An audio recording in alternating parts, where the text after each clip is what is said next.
नमस्कार। आज हम एक सच्ची घटना से प्रेरित कहानी के जरिए भारतीय न्याय संहिता यानी बीएनएस की एक बहुत ही महत्वपूर्ण धारा को समझेंगे। ये कहानी है धारा 46 के बारे में, जो एक पल की गलती और उसके कितने गंभीर परिणाम हो सकते हैं इसके बारे में है। चलिए इस पूरी बातचीत की शुरुआत एक सीधे से सवाल से करते हैं। जरा सोचिए, अगर किसी ने गुस्से में किसी को सिर्फ एक धक्का दिया और उससे कोई बहुत बड़ा हादसा हो जाए, तो कानून की नज़र में इसकी सज़ा क्या हो सकती है? ये सवाल जितना सुनने में सीधा लगता है ना, इसका जवाब उतना ही पेचीदा है। और इस सवाल का जवाब हमें मिलेगा एक कहानी में। ये कहानी है एक झगड़े की, जिसका अंत एक मौत पर जाकर हुआ। तो देखिए, कहानी में दो लोग हैं, विकास और अरुण। दोनों एक ही शहर में रहते थे और उनके बीच पैसों के लेन देन को लेकर आप कह सकते हैं कि एक छोटा मोटा विवाद चल रहा था। मतलब एक आम सा झगड़ा, जैसा कि कई बार लोगों के बीच हो जाता है। लेकिन एक दिन हुआ ये कि ये झगड़ा कुछ ज्यादा ही बढ़ गया। बात इतनी बढ़ गई कि गुस्से पर काबू रखना मुश्किल हो गया, और बस उसी एक पल में विकास ने अरुण को जोर से धक्का दे दिया। ये एक ऐसा कदम था जिसने सब कुछ बदल कर रख दिया। उस धक्के से हुआ ये कि अरुण अपना संतुलन खो बैठा और सीधा पीछे की तरफ गिरा, और बदकिस्मती से उसका सिर सीधे जमीन से जा टकराया। चोट बहुत ही गंभीर थी। लोग उसे अस्पताल तो ले गए, लेकिन इलाज के दौरान उसकी जान नहीं बच सकी। फिर पुलिस ने जांच की, विकास को गिरफ्तार किया और मामला अदालत पहुंच गया। तो अब ये पूरा मामला था अदालत के सामने, और यहाँ पर जो हुआ उससे भी बड़ा सवाल ये था कि उसके पीछे की मंशा क्या थी।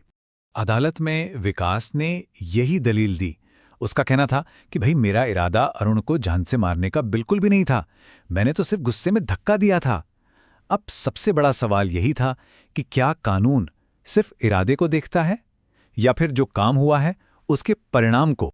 तो इस कानूनी गुत्थी को सुलझाने के लिए ये देखना होगा कि हमारा नया कानून यानी भारतीय न्याय संहिता ऐसे मामलों के बारे में आखिर कहता क्या है। आइए इस मामले को एक कानूनी जानकार डब्ल्यू डास के नजरिए से समझते हैं। डास ने समझाया कि इस मामले को भारतीय न्याय संहिता की धारा 46 के तहत देखा जाएगा। ये धारा एकदम साफ साफ कहती है कि अगर किसी के काम या फिर लापरवाही से भी किसी की मौत हो जाती है, तो कानून इसे एक बहुत ही गंभीर अपराध मानता है। यहां ध्यान देने वाली बात यह है कि इरादे से ज्यादा जोर काम और उसके परिणाम पर दिया गया है। तो जब कानून इतना साफ है, तो इसके आधार पर अदालत ने अपना फैसला कैसे सुनाया? अदालत ने सारे सबूतों को देखा, गवाहों को सुना और खासकर मेडिकल रिपोर्ट को बहुत ध्यान से परखा। चलिए, अदालत ने क्या तर्क दिया उसे इस स्लाइड से समझते हैं। पहला कदम, काम क्या था? धक्का देना। दूसरा कदम, उसका नतीजा क्या निकला? गंभीर चोट और फिर मौत। तो जब काम और उसका परिणाम इतने साफ थे, तब अदालत अपने तीसरे कदम पर पहुंची, फैसला। विकास को दोषी करार दिया गया, और आखिर में चौथा कदम, सजा। कानून के मुताबिक विकास को जेल और जुर्माना दोनों की सजा सुनाई गई। इस पूरे मामले और अदालत के फैसले के बाद जो सबसे जरूरी बात सामने आती है, वो है इसकी सीख। ये कहानी हमें कानून और जिंदगी के बारे में क्या सिखाती है? और ये बात डब्ल्यू डास ने बहुत ही सरल शब्दों में कही। यही इस पूरी कहानी का सार है। हमें अपने गुस्से पर काबू रखना चाहिए, क्योंकि गुस्से में उठाया गया एक छोटा सा कदम भी किसी की जिंदगी खत्म कर सकता है और हमारी अपनी जिंदगी को हमेशा के लिए बदल सकता है।